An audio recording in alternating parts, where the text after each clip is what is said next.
Bienvenue à Saint-Côme, au 71 rue Pierre, Saint-Côme. On n'est pas tellement loin du village, là, à peu près 3 minutes en voiture. On est peut-être à 12 minutes de Val-Saint-Côme. Un petit quartier résidentiel de Saint-Côme, je dirais, parce que on a l'aqueduc, on a les égouts. Et tout autour, c'est quand même des constructions récentes. C'est un secteur très homogène. Ici, c'est une propriété qui est une 97. Beaucoup plus petite que ça quand on l'a achetée. On l'a achetée en 2019. Elle avait 20 par 28. Ce qu'on a fait, c'est qu'on est venu la rénover, l'agrandir, faire un garage et on a créé cette magnifique résidence. Résidence que je dirais de luxe. Comme vous pouvez voir déjà notre entrée, une très grande entrée. Il y a de la place pour 3 véhicules de long, bien sûr en tandem, avec le pavé uni sur le côté. Le gazon a été refait. Tout l'extérieur a été refait. C'est cannexel avec de la pierre à l'avant. La propriété est construite sur un terrain qui a 82 pieds de façade avec 200 pieds de profond. Ça donne 16 404 pieds carrés, 19. Alors, c'est un grand terrain. Les voisins sont un peu plus loin. Il y a des headsets qui nous rendent encore plus privés. On a du boisé sur ce côté-là.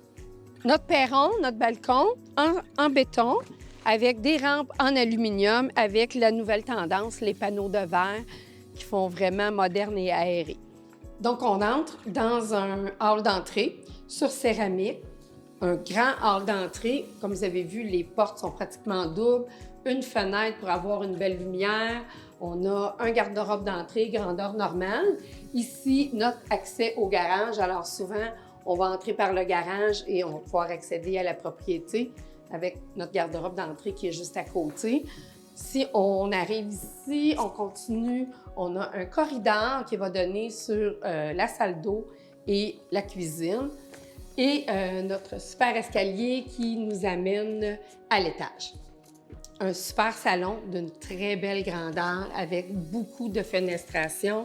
C'est une propriété qui a été agrandie. On a fait beaucoup de travaux en 2020 et une autre partie qui vient d'être terminée en 2022. Un ajout qui s'est fait, c'est le foyer au gaz propane, qui bien sûr est une inclusion. Vraiment quelque chose qui est le fun, surtout en campagne. On a des planchers de bois couleur tendance. C'est du plancher d'ingénierie, donc c'est du vrai bois. Même que le plancher d'ingénierie, là, c'est plus dispendieux qu'un plancher de lave.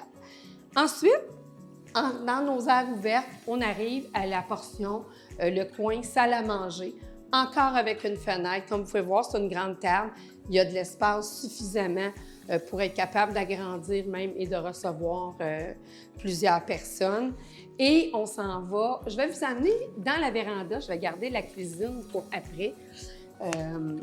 Une pièce qui a été rajoutée aussi, une magnifique pièce.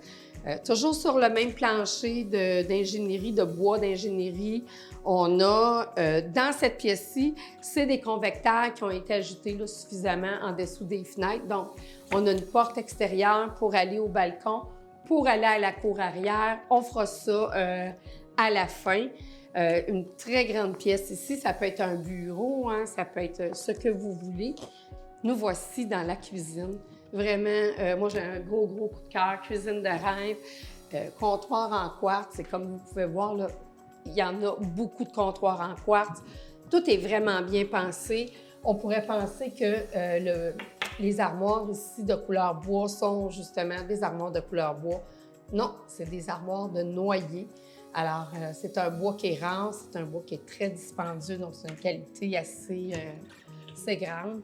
Ici, c'est le fun, c'est le coin café qui est caché, le coin aussi où le matin, on fait nos toasts. Le micro-ondes aussi est caché. Tout ce qui n'est pas beau, en fait, qui traîne sur les comptoirs, on peut le cacher ici.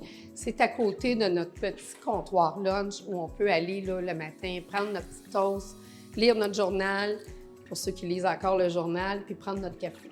En dessous, bien, le rangement, c'est des tiroirs. Je pense que quand on a goûté au rangement des tiroirs, on ne veut plus jamais retourner là, aux portes d'armoire. C'est du lac. Alors encore, c'est pas de la mélamine, c'est du lac. c'est une qualité vraiment extrême. Puis vous avez vu, là, on ne peut pas se chicaner, je fais toujours la même blague, mais on ne peut pas claquer les armoires. Là. Tous les mécanismes sont vraiment de haute gamme. De ce côté-ci, le lave-vaisselle est en inclusion. On a encore un lac, un autre lac ici, encore des tiroirs. Le lavabo qui est encastré, qui est sous le granit. Nouvelle tendance aussi, c'est plus d'avoir un 3/4 ou un moitié-moitié, c'est d'avoir un grand lavabo qu'on est capable de mettre nos chaudrons. Fait que ça aussi, ces derniers cris, il est en stainless. Encore du comptoir et du comptoir. Ici, on a une cuisinière au gaz propane. Elle n'est pas en inclusion. Par contre, on pourrait négocier beaucoup de choses hors prix. Tout dans la maison, excepté les toiles, là, pourrait être vendu. Les effets personnels, bien sûr, là, mais les gens pourraient tout vendre, le frigidaire, la table de cuisine, le salon. Ici, si on ne veut pas avoir du gaz, on n'est pas à l'aise avec cuisiner au gaz, on peut brancher notre cuisinière électrique. Tout est pensé, tout est prévu. On a la hotte de cuisine, cheminée, tendance et du design au fond, là, qui est le mur du fond, pour moi, là, c'est vraiment wow. De toute façon, comme je vous ai dit, cette cuisine-là, pour moi, c'est un wow. Du beau rangement. Il manque de rien, il manque pas d'espace. Il y a énormément d'armoires. Beaucoup de coins aussi pour mettre de la déco, donc faire un autre wow. Et puis, notre dépense qui est ici, sur tiroir coulissant, ça c'est pratique aussi. Et puis c'est des tiroirs là, juste en bas. Ça aussi c'est important. Hein? Des fois c'est celui-là qu'on oublie, puis c'est celui-là qu'on n'a pas accès. Et encore sur le même mécanisme qu'on ne peut pas se choquer et claquer les portes. De la cuisine, on a accès, comme je vous ai dit tantôt, au corridor. Alors, à ma gauche, on a accès au sous-sol. C'est notre accès au sous-sol. Notre corridor nous amène à notre salle d'eau, qui est en fait la salle de lavage. Alors, notre cabinet de toilette est derrière, la vanité, design, tendance avec le rangement à côté, notre douche en coin qui est en céramique, vraiment un très bel espace, sur céramique au plancher, même céramique que la céramique d'entrée qu'on est venu répéter pour garder une uniformité. Comme je vous ai dit, dans la véranda, on avait des convecteurs, mais pour le reste de la maison, vous allez voir en bas, là, c'est une fournaise, donc il n'y a pas de calorifère nulle part dans la propriété. Comme je vous expliquais, il y a eu des travaux, il y a eu des rénovations, donc en 2020, on a fait les agrandissements, la cuisine à l'arrière. Pour ce qui est ici de la portion de l'escalier, c'est des travaux qui viennent d'être faits en 2022. Donc, ça vient tout juste d'être terminé. Escalier en bois, même chose que notre plancher, on monte. Notre salle de bain est sur une céramique de porcelaine, vraiment qui est au goût du jour. C'est la tendance l'imitation marbre. Comme vous pouvez voir, on a de la robinetterie qui est au mur, encastrée au mur, avec un mur de céramique qui va jusqu'au plafond, un magnifique lustre qui vient au-dessus du bain autoportant. Vraiment tendance. Derrière, on a la douche céramique, encore céramique jusqu'au plafond, toujours la même céramique. On a aussi un comptoir de quartz ici, le même comptoir de quartz que dans la cuisine. Et notre belle vanité là, qui est énorme, mais qui nous procure beaucoup de rangement. Tout est pensé, tout est tendance, hein, le petit bois, la petite tablette en bois. On est venu mettre un dosseret pour notre vanité. On a le même dosseret qu'on est venu mettre en céramique, bien sûr, qu'on est venu mettre au fond de la douche en céramique. Directement à côté de notre salle de bain complète, c'est notre lingerie, bien sûr, donc un garde-robe grandeur normale. On continue avec une première chambre à l'étage. Quand même une belle grandeur et avec une belle particularité, un œil de bœuf au-dessus du lit qui vient donner vraiment un cachet. Et un petit coin que j'aime bien. Ici, on pourrait mettre vraiment un fauteuil et faire un coin lecture juste à côté de la fenêtre, profiter de cette belle luminosité. La première chambre est à l'avant, hein, ça donne sur la façade, directement à côté de notre lingerie, notre salle de bain. On continue dans notre corridor. On arrive avec la deuxième chambre. à l'étage. Peut-être un peu plus petite que l'autre, mais quand même une chambre qui donne vraiment à l'arrière sur la cour, qui donne sur le boisé. On a dans les chambres, on a un plancher, c'est de la latte de vinyle qui est installée là, couleur tendance grise. Et dans cette chambre-ci, on a un garde-robe double qui nous laisse vraiment beaucoup de rangement avec la lumière incorporée. Et de notre deuxième chambre, on s'en va à notre troisième chambre à l'étage. Donc ça, c'est le fun, 3 chambres à l'étage. C'est la chambre des maîtres, la chambre principale. Comme vous pouvez voir, belle fixture, la vue sur l'avant de la propriété. On est vraiment à l'avant, sur la façade. C'est une très grande chambre. On a beaucoup de mobilier, comme vous pouvez voir. Et juste ici, on a notre garde-robe double là, qui est avec lumière intégrée directement au fond de la pièce. Comme je vous disais, la cuisine, la salle d'eau ici et notre descente d'escalier qui s'en va au sous-sol. Notre arrivée au sous-sol, on voit qu'on a un escalier en tapis, chose qu'on voit très souvent. Et comme je le dis toujours, ça prend une rampe quand on descend. C'est une norme d'assurance. Ici, on n'a pas la rampe. Aussi, fait à noter, on voit qu'il nous manque la plaque pour notre lumière. L'électricien n'a pas eu le temps de compléter, donc va revenir cette semaine, il va tout compléter, tout va être fait, il va installer les plaques, d'autres petites choses aussi que je vais vous montrer là, dans la salle familiale. C'est une très grande pièce sur béton, alors il y a de l'espace pour du rangement, pour les accessoires de l'aspirateur central, notre aspirateur central qui est une inclusion. Si on voulait, on pourrait descendre la laveuse sécheuse du rez-de-chaussée et les amener ici. Toutes les installations sont là, on a toutes les fixtures, on a le raccordement, alors on pourrait avoir laveuse sécheuse au sous-sol, gagner de l'espace dans notre salle d'eau de l'étage. Ensuite, on continue, on a notre échangeur d'air, de l'espace à mettre un congélateur, du rangement encore. Notre système de chauffage dont je vous ai parlé, alors c'est électrique. Pas de gaz ou d'huile, donc c'est électrique. Et ça nous climatise l'été, ça nous chauffe l'hiver. Nos conduits sont là, donc ça sort dans le plancher. Comme je vous ai dit, pas de calorifère. C'est vraiment ce qu'il y a de plus confortable, de plus économique en électricité, vraiment. Et ça enlève la poussière. Pas ça enlève la poussière, mais il y a beaucoup moins de poussière quand on a un système central comme ça. Vraiment le fun.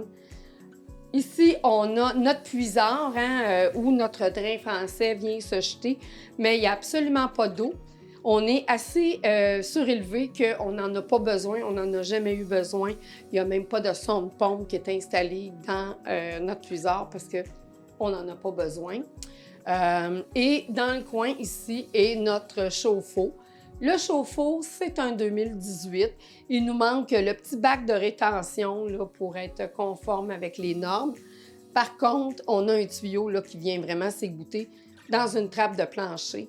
Alors, il n'y a pas vraiment de danger s'il y avait des écoulements. Et puis, encore une tablette, du rangement, vraiment une pièce qui est pratique. De notre pièce mécanique, on s'en va directement dans notre salle familiale. Salle familiale complètement en bois, un petit côté rustique, le bois sur un sens, sur l'autre sens, ça donne vraiment un beau cachet. On voit notre fenêtre ici, on voit qu'on est au sous-sol, mais c'est une grande fenêtre, on voit que c'est clair. L'électricien, comme je vous ai dit, doit passer, donc on a des porcelaines ici qui ne sont pas installées. Ça ne restera pas comme ça, vraiment, c'est un délai là, malencontreux. Mais en construction, beaucoup de délais dernièrement. Ça va être des encastrés là, qui vont aller partout dans notre plafond, qui est un plafond suspendu. Et puis ici, je vous montre ça. Bien fait, bien caché. Notre panneau électrique là, qui est 2020, si je ne me trompe pas. Filage refait pratiquement partout dans la propriété en 2020. Vraiment, 200 ampères, alors... aucune inquiétude de ce côté-ci. On a un système d'alarme. On voit notre détecteur de mouvement juste au-dessus. Le système d'alarme est payé et la première année, on est relié avec la centrale et c'est inclus dans le prix. Fait que vous n'aurez pas d'ajustement pour ce qui est du système d'alarme. Au fond de notre salle familiale, un garde-robe en cèdre. Ça, c'est une autre chose qu'on trouve toujours le fun. Donc, encore du rangement, les manteaux d'hiver, les manteaux de l'autre saison, les valises, vraiment beaucoup d'espace. Très, très grand. Petite particularité, hein, une petite trappe blanche dans ce qu'on pourrait dire en bon québécois, un check, mais dans une espèce de colonne. C'est notre entrée d'eau. En fait, on a juste à ouvrir la petite porte et puis on est capable d'aller fermer l'eau s'il y avait un dégât. C'est bien pensé, c'est caché, c'est sûr que c'est pas toujours au bon endroit l'entrée d'eau, mais ici, là, tout est bien pensé. De la propriété ou de l'intérieur de la maison, on a 4 marches pour descendre. On est dans notre garage. Donc, comme vous pouvez voir, on voit que la maison est haute quand on parlait tantôt qu'il n'y avait pas d'eau ici parce qu'on était construit haut. C'est un magnifique garage. Si je ne me trompe pas, 26-32 de dimension. Le rêve de bien des gens.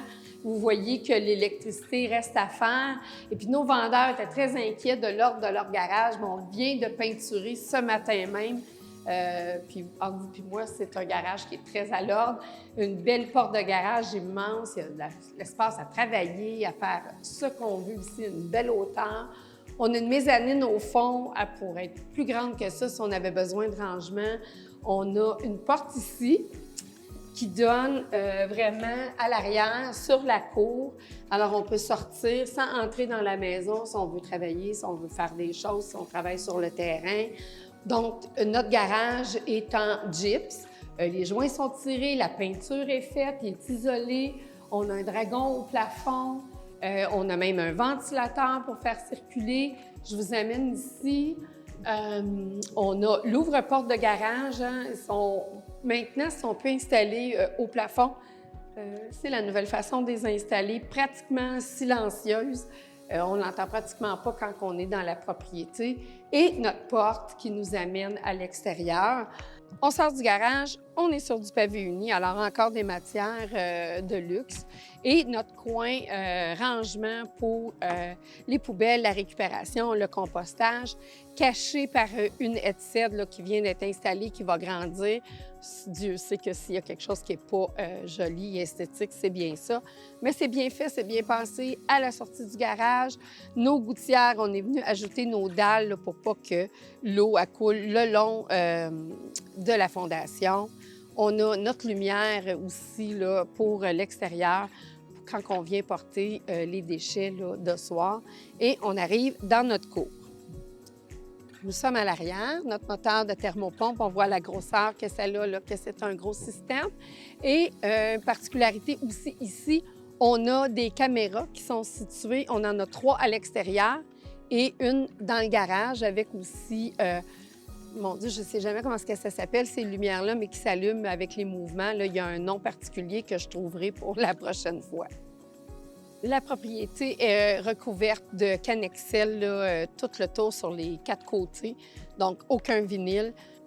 Comme vous pouvez voir, c'est la preuve que c'est vraiment récent, hein, tout est récent. On a les nouvelles prises de courant couvertes avec notre fameux reset, hein, en bon québécois. Je crois que c'est un disjoncteur de secours ou de sécurité, quelque chose comme ça, là. Mais tout est là. Les portes sont noires, donc tout est uniforme. On a encore nos rampes qui sont en aluminium et le balcon. Aucun entretien hein, sur le balcon, sur les rampes. C'est de la composite, là. C'est la nouvelle tendance, la nouvelle texture. Encore du pavé uni qui nous amène à un beau coin repas. Alors, l'été, encore sur du pavé uni, on peut aller manger. Alors, d'un côté, on a du boisé, on est vraiment à l'abri des regards, on est privé. De l'autre côté, on a des haies de cèdre et on voit que ça va pousser, ça va monter. Encore une fois, on va être privé et intime. À l'arrière, encore du boisé. On est vraiment en campagne, mais avec tous les avantages d'une propriété de ville. Pour compléter le tour, la visite de cette magnifique propriété, c'est notre verrière ici. En dessous, on est venu fermer. On a mis, comme vous pouvez voir, là, du treillis, c'est très propre, très esthétique, mais c'est encore du rangement qu'on peut avoir là, en dessous de notre verrière. C'est une propriété qui est magnifique. C'est une propriété qui, quand elle a été achetée, était sans garantie légale. C'était une reprise de finances. Les gens en ont pris possession, ont tout refait dans la propriété. Alors, c'est très rare qu'on a acheté une propriété, reprise de finances, sans garantie légale et qu'on est tellement confiant de la propriété qu'on la revend avec garantie légale. Comme je vous ai dit tantôt, à ne pas oublier, on pourrait acheter tous les meubles de la propriété. Je pense que c'est tout un avantage. Allez voir sur le site Centris, allez voir les photos, allez voir le prix surtout, puis textez-moi.